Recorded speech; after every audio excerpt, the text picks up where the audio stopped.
Our topic today is Hartman Value Profile and Human Resources. And I'm excited to share this with you. I want to share some insights around how to take potential resistors and to make them your ally and your champion. And the things that I want to share today, I'm going to share 3 work in the world focus areas that I want to reveal that I've found work. I'm going to share 2 things that we must reduce with all our clients, but especially with human resources. And I'm going to share 15 or so different tools with you.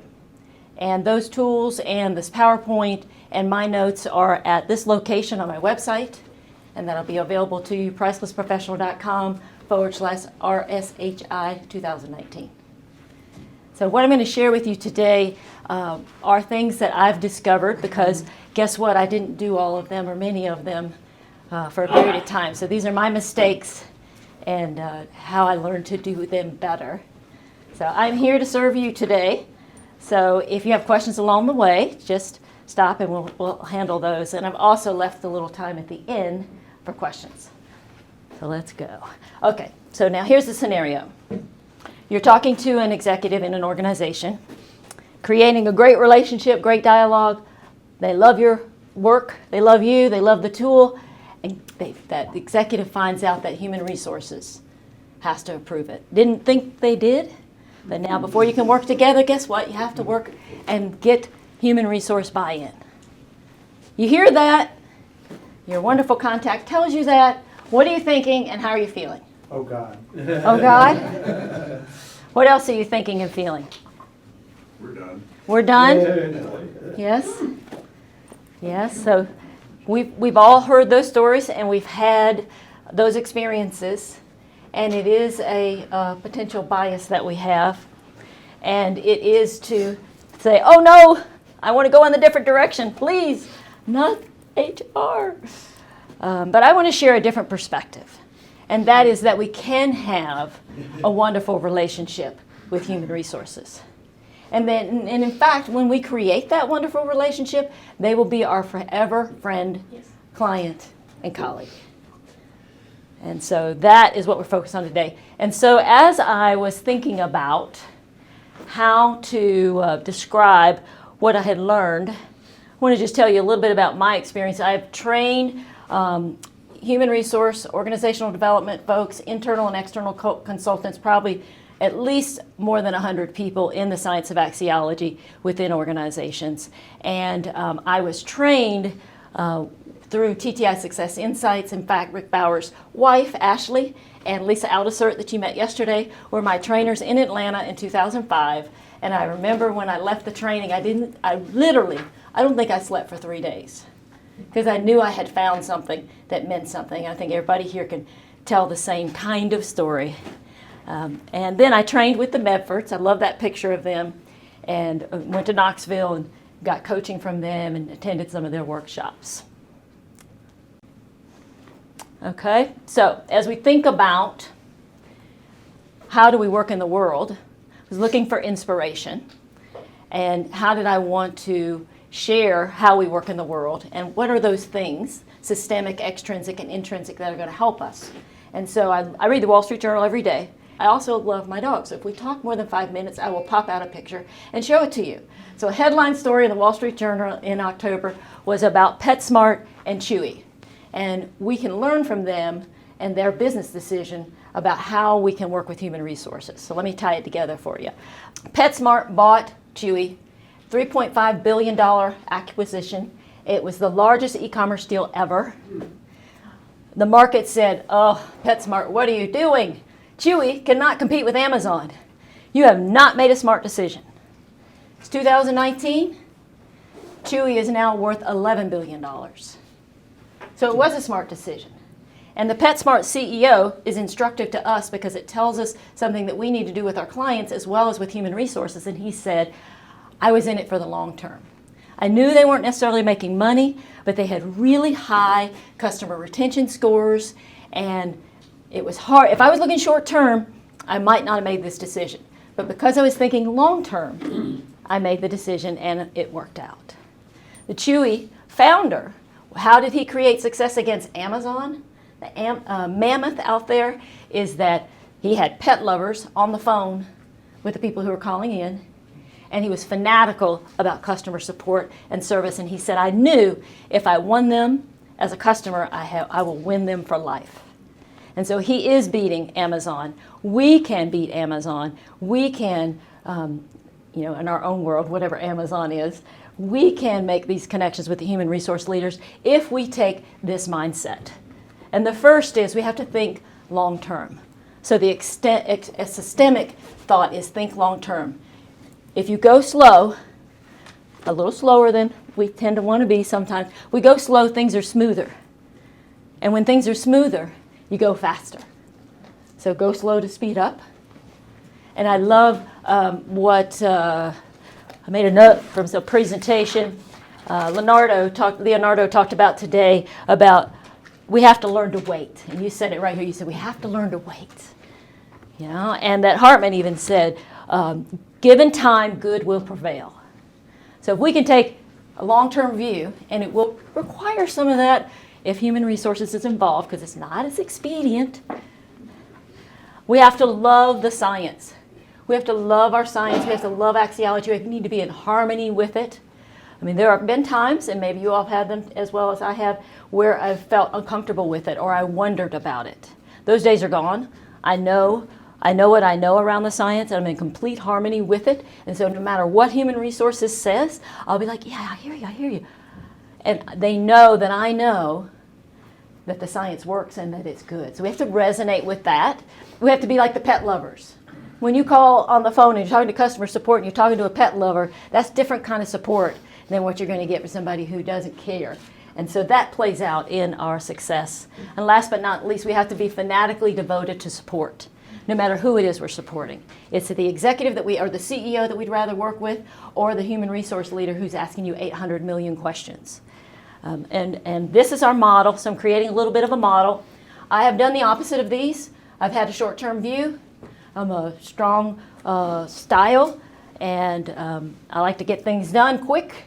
But I've had to change that, and I'm able to do that. I love the science. I'm in harmony with it. And if you don't love it, it's okay, because I still love it, and I know it adds value. And that, we are energy, so that plays. People feel it. And you're not trying to play anything, but that plays. And then I've always said, okay, client first. Whatever they say they want, I put what they want first. I never am trying to persuade. I'm not trying to persuade human resources. I'm trying to hear what they say they want. And then once I do that, I don't have to persuade, because then I can deliver what they want if I'm fanatically devoted. Systemic, extrinsic, and intrinsic. So my next motivation is from another interest of mine, and it's lessons from two doctors and this podcast. So I'm a little bit of a nutrition nerd, and these doctors have a podcast, and they're talking about low-carb health, and they have the same challenges that we have, which is traditional medicine versus clinicians. So how you were supposed to do axiology and what it takes when we're in the field working.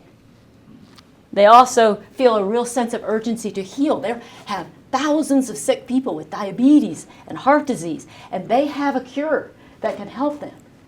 And so they feel this sense of urgency. Do you feel a sense of urgency around your tools? I got a tool. It's going to help you. You're going to hire better. Your people are going to be better. We feel that same sense of urgency that they feel. They have a solution that many people are hesitant to try. People don't like change, and don't mess with my food, right? Don't mess with my food. It may heal me, but that means I got to change all my routines. I got to change what my mama gave me when I grew up, and all this comes into play. So we have a solution that people are hesitant to try. Human resources like, we have this way. We don't do hiring like that. We use this tool. So very similar for us. And these doctors have all benefited from this protocol. So they are true believers. They are true believers. We are true believers in our tool. Every person here says, I got so much from my profile, what it said about me and what I know. So very parallel. And what they do and what they're doing in their practice and on these podcasts is two things that we can do. They're taking people where they are, and they're reducing the resistance and complexity.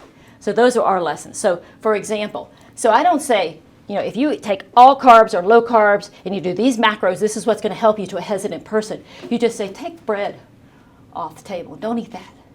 So they do one step at a time, even though they have this full protocol that they'd love everybody to take. We can learn from that. They're into intermittent fasting.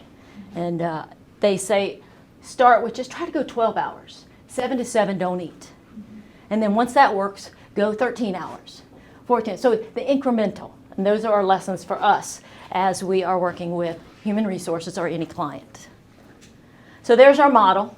And I heard Ron Price say this, and I've copied you, Ron, shamelessly for years, and that is all models are useful, but most of them aren't perfect. But this will be our model today to think about as we think about human resources.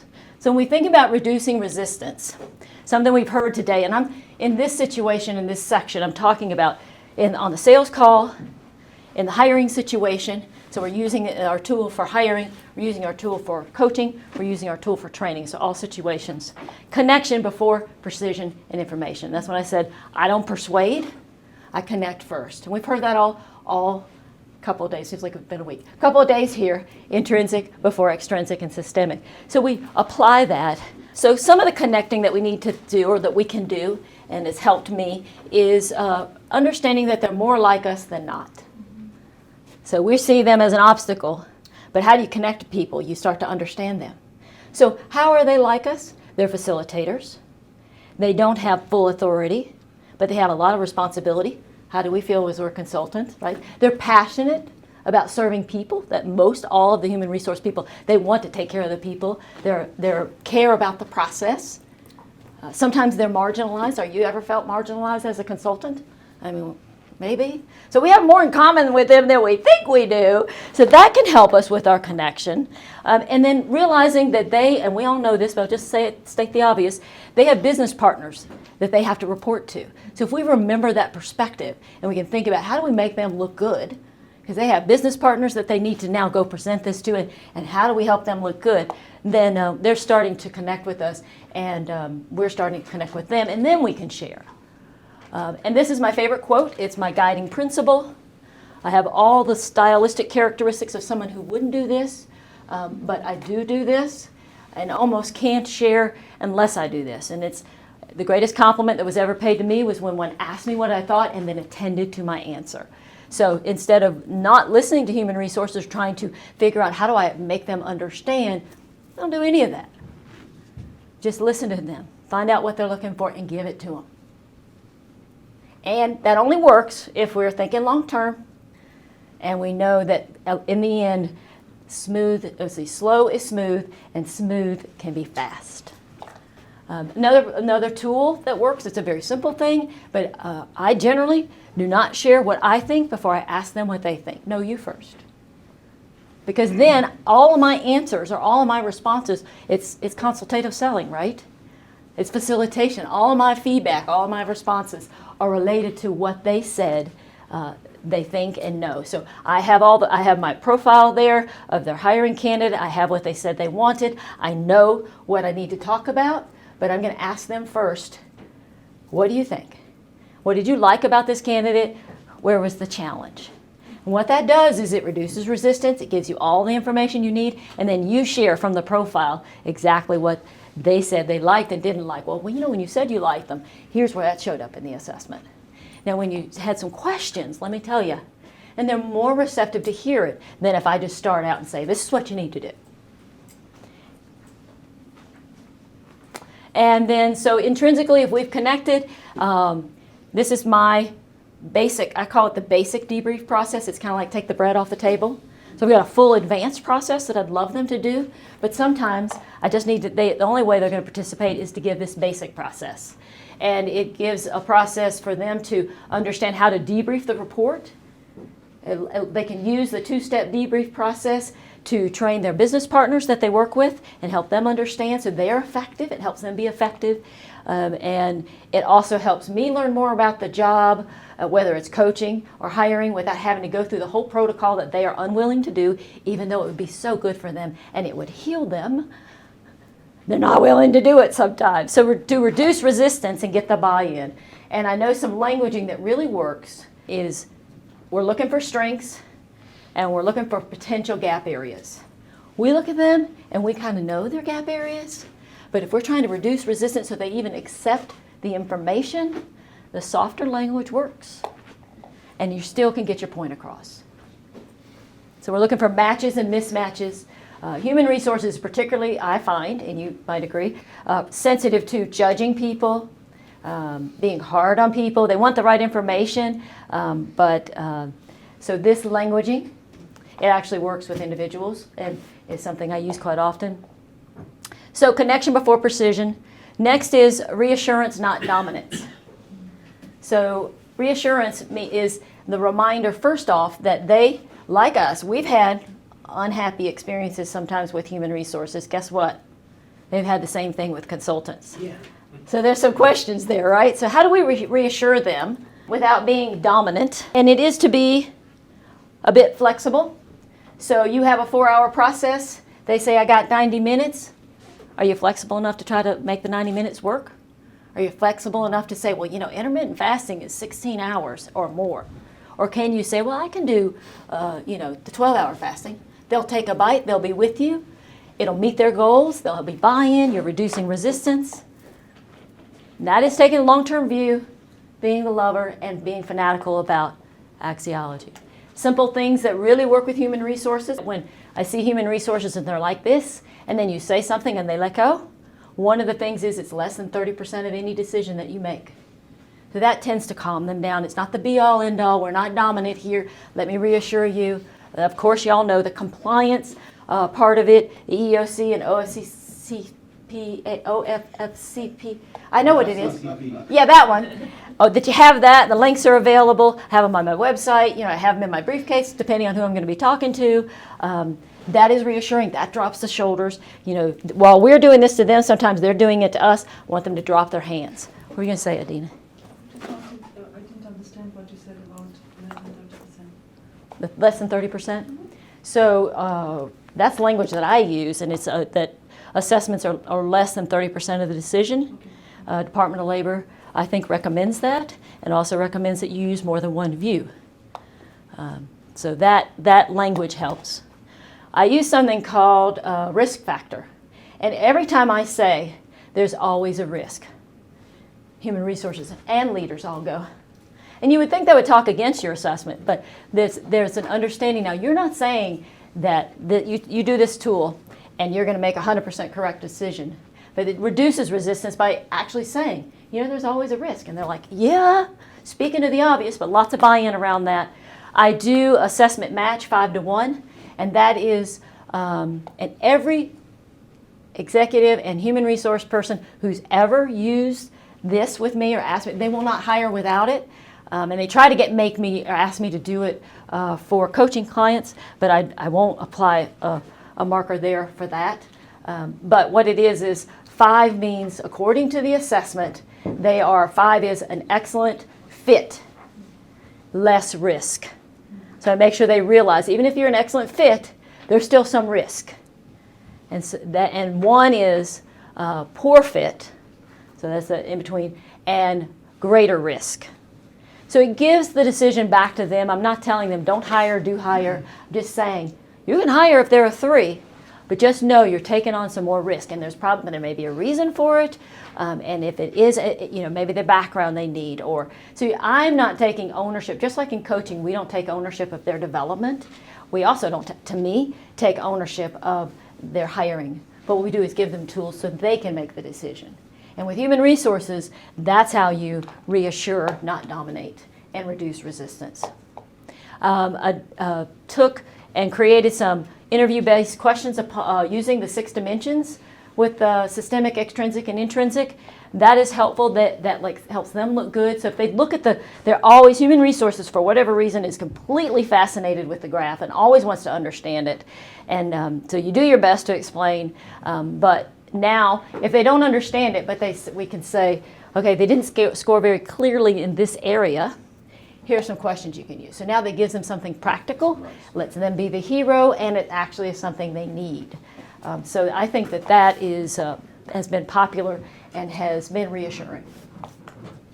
This is a little tool that we use. I use it in training, or I might use it if I'm talking to human resource executives or managers. They know this, but I will have them calculated on their team. And it's just a simple way without going into a lot of detail. The cost of turnover is a good way for you to make your case, but it also is something that they can go to their leaders and the people they support and make the point. And this book, Top Grading, is also something that is a great resource that all human resource leaders know about it. It's good credentialing, and it backs up all of this information that 1.5 times to 8 times someone's salary, you have a high cost. So I don't spend a lot of time trying to persuade on this. It's after we've made the connection, but this tool seems to get a lot of nods, a lot of like, oh yeah, we need to do a better job. So those have worked. So we need to be curious and not all-knowing. We're trying to decrease resistance, and I can think of a scenario where a consultant was increasing resistance, and it was not too long ago. And I was in a meeting with a mid to large size organization. I was with the CEO and the CHRO. We're both in the client, separate companies, and we had profile results, and we're talking about a vice president of sales that had been there a long time. This consultant was new within the organization. I've been around a while. The consultant used some kind of rough and direct, blatant language around the profile results for this sales vice president. And technically, they were accurate in statements, but not well received. I call it the weaponizing of our tool. And that happens, and I dislike that tremendously. You can say challenges in an assessment, and you can be direct, but you don't have to be rough, and you don't have to be all-knowing. And sometimes when we are acting that way, it's because we're trying to appear to be all-knowing, and that's my bias. And I am high theoretical. I think I know a lot, so that would be a really strong tendency by me, and I've had to really channel that down and not do that, and it does make a difference. And in this case, that consultant is no longer in the organization. And so you can burn bridges, and some of the things that have helped me soften and create more acceptance are these simple words. Well, according to the assessment. So in a coaching call, in a hiring debrief call, I might have 10 executives on the call on a phone. I'm not seeing them. We're debriefing their internal candidates, which is sensitive because they know these people really well. But you're trying to give them feedback about who's a match and who's not. I probably say this 2,500 times during the call. According to the assessment, and just that statement reduces resistance and says, okay, this is what the assessment says. So that's a simple thing.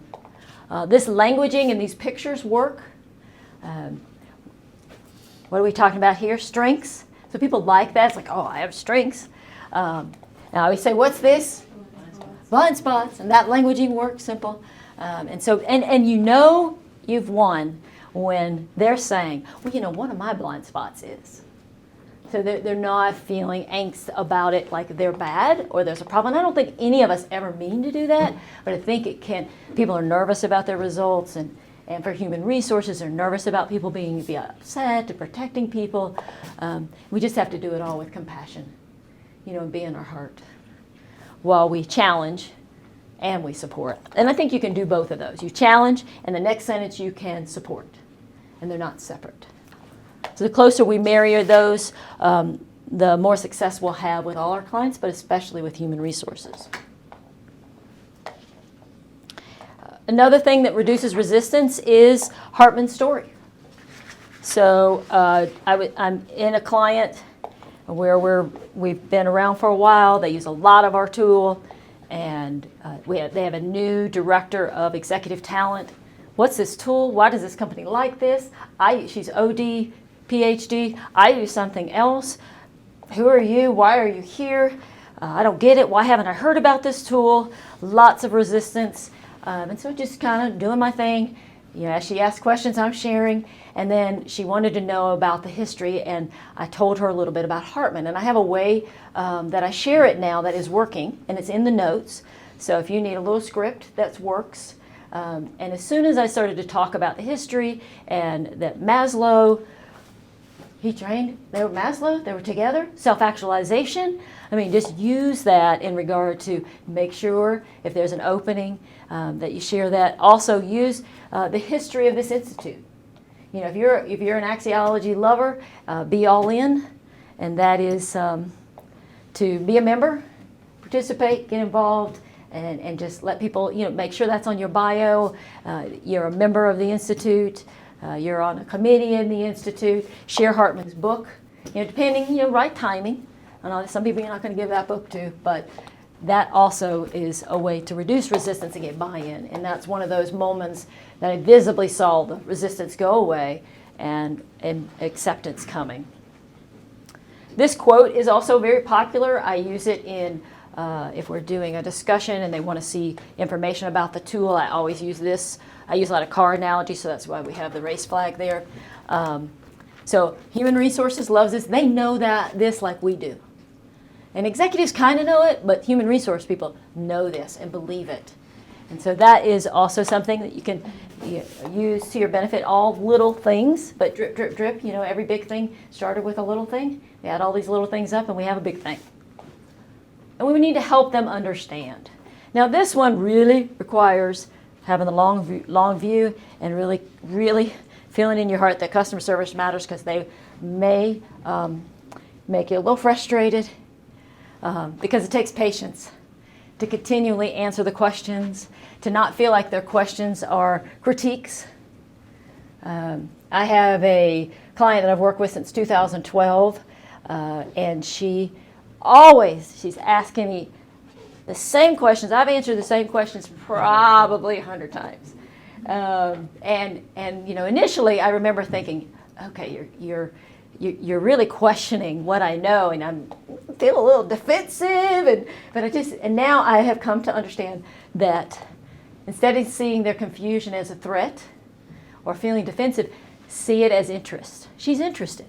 She'll say, I know this guy. Why is this way? He doesn't do that. And, you know, and so we just walk through it. And every time she gets a little more information, meanwhile, she continually uses the assessments. She's been using them ever since. I mean, I get off a call and I think, she is never going to use them again. With all those questions, I'm thinking we are on the rocks with this situation. And then here comes another order. And then she says, well, I want you on all the coaching calls. So come do all the debriefs. You explain it really well. So, but you will create a forever client, but it is going to take some patience, and it does build trust. I think I had some other examples here. There's a director of human resources who came directly to me through a client, and I couldn't get to the CEO. It's not a large organization, so I should be able to get to the CEO. But who shows up on my doorstep? HR. And so did detailed debriefs with her. She's asking questions. I'm wanting to, at some point I wasn't feeling very patient. You know, it's like, that's why I did a detailed debrief. You don't have to know it all. You have me here. I've been training for years, but I didn't say any of that. Just continually give her and answer questions. She called me quite a lot. She called the other day and said, guess what? CEO said, we're doing great work. He recognized what I'm doing in the field, and he wants to meet you. So, but it took building the trust to do that. It took the long view because it was a challenge. Write, speak, share. It clarifies your thinking and helps them understand. So one of the ways I do that is through my podcast, and I do a lot of episodes related to trimetrics and axiology. And every time it's like writing a book. I remember years ago Bill Brooks shared, every time I write a book, it clarifies my thinking. So see your blog writing, see your interviews that you do, see little ebooks that you write, speaking that you do, see that as you clarifying your thought. I will repurpose this. This is going to be what we're talking about here. I'll change it a little bit, share it with external consultants. You can always repackage that stuff. But the big benefit is your clarity of thinking. The muse steps in and you get new ideas that you never would have had if you hadn't stopped, to actually write or do the book. Or Ron, our prolific writer in the room or author in the room, is nodding his head. So I did an interview with Cliff, which has been well received, and he was awesome. I did another interview with Rick. It's also been well received. I've got lots of feedback on both of those from clients. Oh, you know, when you interview this, I learned a lot from that. And I'm also getting ready to do, I'm going to do 6, I've done 1 on understanding others, but I'm going to do the other 5. So those become development tools. But you can do the same thing. And it's different. And it makes me laugh sometimes, and it's okay, because I understand I have utilitarian in my wheelhouse. People say, well, do you make money on that? Is it profitable? Does that lead to clients? And I usually patiently answer, but in my mind I'm thinking, heck yeah, it does, because it aligns me. You know, it aligns me to create that. This is my thing to do. It's not for everybody, but you have your thing, you know, that aligns you. You write or you speak, whatever that is. That helps you clarify and think and help them understand. So those are reduced resistance aspects. Let's look at reducing complexity. Drop the technical mumbo jumbo. That's my technical word for what we need to do here. Saw some good languaging on what Habit Finders is doing around their languaging. And so I'm probably going to evolve what I do and maybe look at some of that as wording. These are some images that I use that works with human resources. This now is often showing up in a training class. I may be doing a webinar that's 60 minutes, and I see some giggles. This is watch the progression, because it helps bring them along with you. One, they like this picture because it's saying, we should all like it, but for human resources, particularly sensitive to judging others, depending on the human resource leader you're working with. But these are good people, they're just not a fit. So how do we help them figure that out? And that fit matters. And then from there I talk about 5 areas of fit. And I like listing these 5 areas because it helps uncouple all the areas. Because oftentimes they're thinking of it all as one big bunch. And so they will apply it. So somebody has high Axiology scores or Hartman scores and they're not performing, they don't understand why. So if you can separate it out for them, so I use simple language. I don't use the verbiage. The only reason I've got Axiology in here is because I'm sharing it with you. And then I use cars. I told you I use car analogy.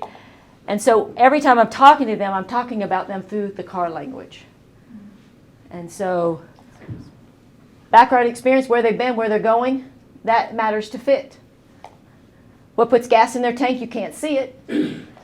Their style, you see that. Axiology is their horsepower. You can't see that. But what's their engine? How you could tune up or down a horsepower, and where are they parked? All of that's going to impact performance, and you have to know all of that. And what we're talking about are pieces and parts of that we can help you uncover. And then what really resonates with me, resonates I'm sure with you and with human resources, is under the hood is not visible. So it's going to tell you things that you didn't know, but you're going to find out 6 months down the road. And oh, guess what? If you know it, you can tune it up, just like an engine. You can tune it up, you can make it better, so we can help your people grow. So languaging that works, drops the shoulders, takes off the defensiveness, and a good build that seems to create buy-in. And oftentimes now we've gone through all of this. Maybe they've done the basic process, and so now they're up for some training. How do we get to the under the hood? Now they're asking. So, when they ask, that's a great time to deliver, right? This science, we have a science that does this. And that science is in this graph that you've seen. And it turns out this. So sometimes people don't understand, how is that all connected? Very simple, basic stuff, but it works. So that's my attempt at dropping the technical mumbo jumbo. In training, I do some interactive teach back things. So I get them to own Axiology, because they need, if you're training human resource leaders, they need to be able to explain to others what Axiology is. And so this is a competition that we do. I break them out into teams. They have a certain amount of time. They have to write a statement of what Axiology is in 32 words. Exactly 32 words. And they're all competing. And then they get a prize. And so what's happening? Now it's like I'm owning this science. I'm going to walk away with 32 words that I can share with the world when anybody asks me, and they're all sharing. So how do you learn? You hear stuff over and over again. So mine's the best. Here's mine. So they're taking ownership of what they do.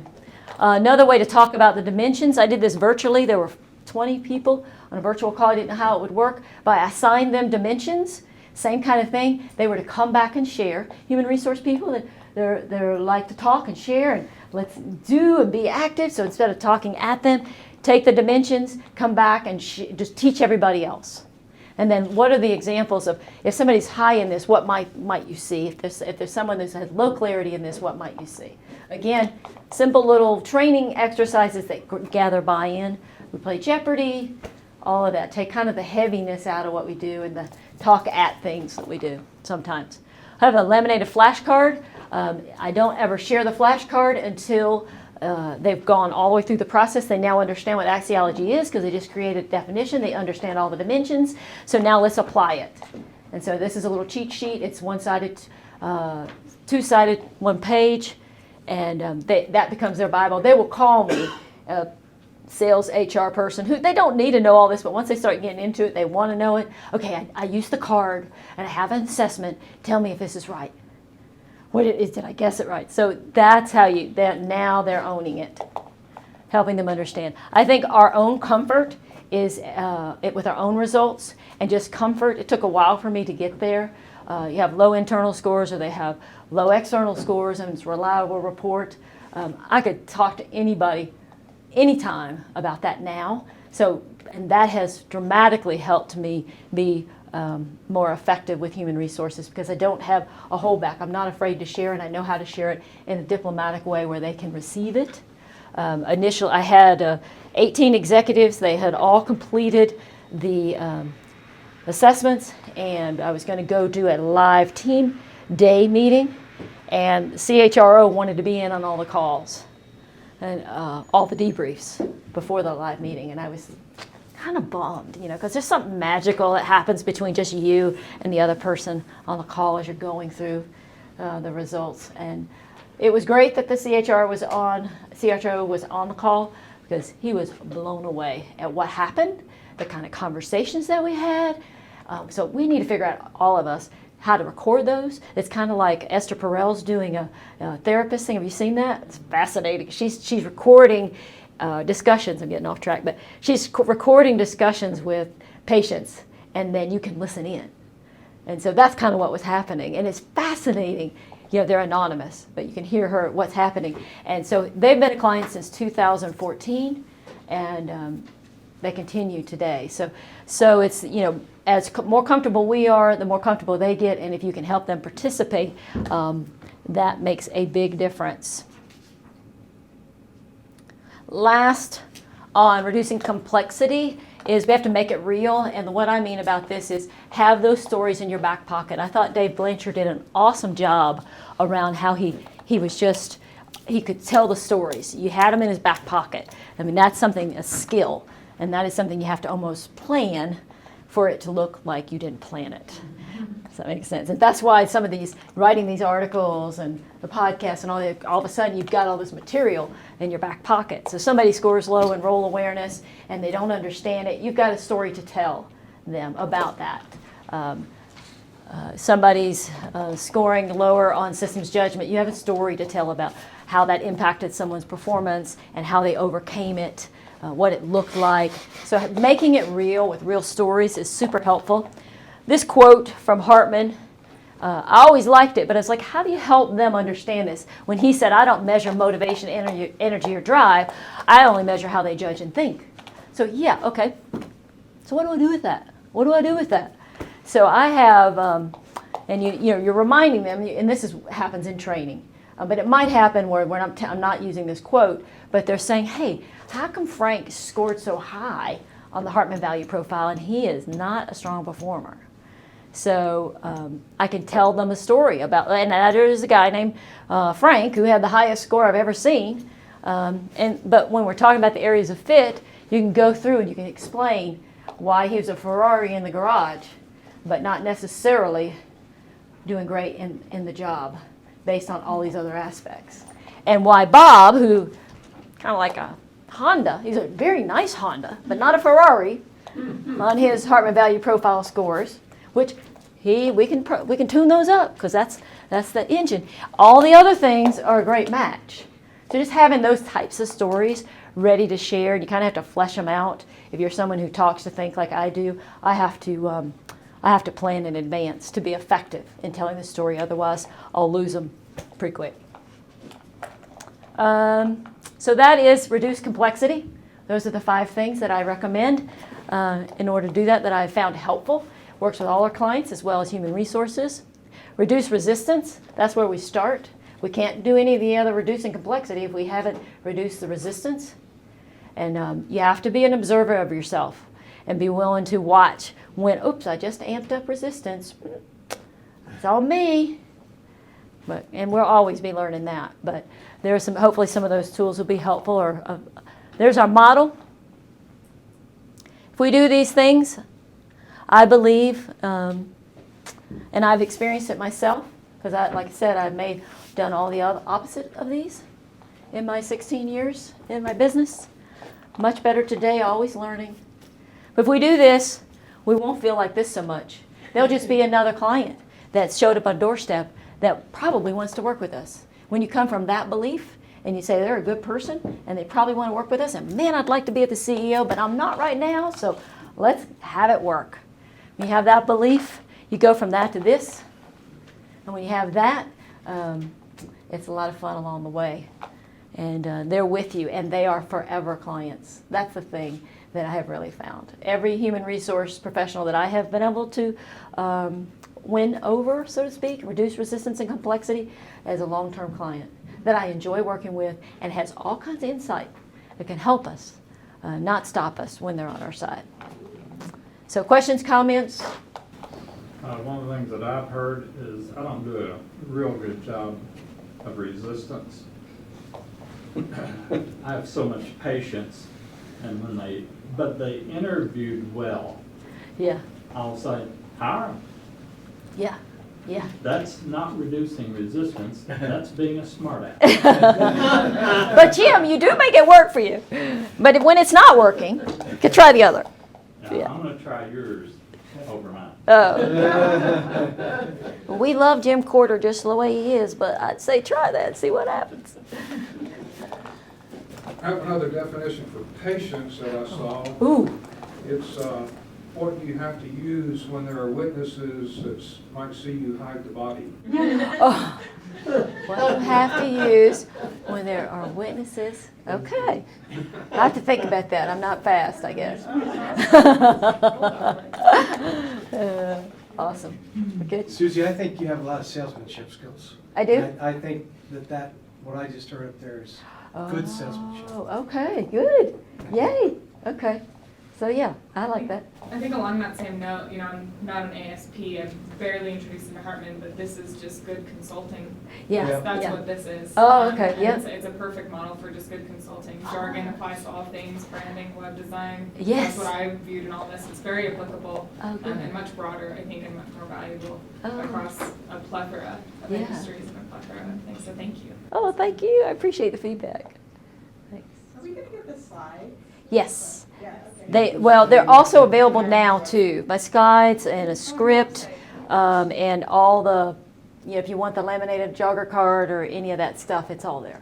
If any of that would be helpful. Accumulate the slides and get them available. We are going to get the slides available Somebody too. to be figured out tonight.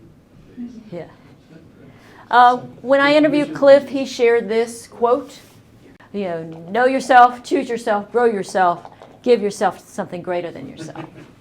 And, I can't think of anything, I'm getting emotional, anything better to do than to do what we do. And I think Axiology gives us the framework to do it. And so give yourself to something greater than yourself, and we are all doing that. So bless us all, and thank you. Thank you.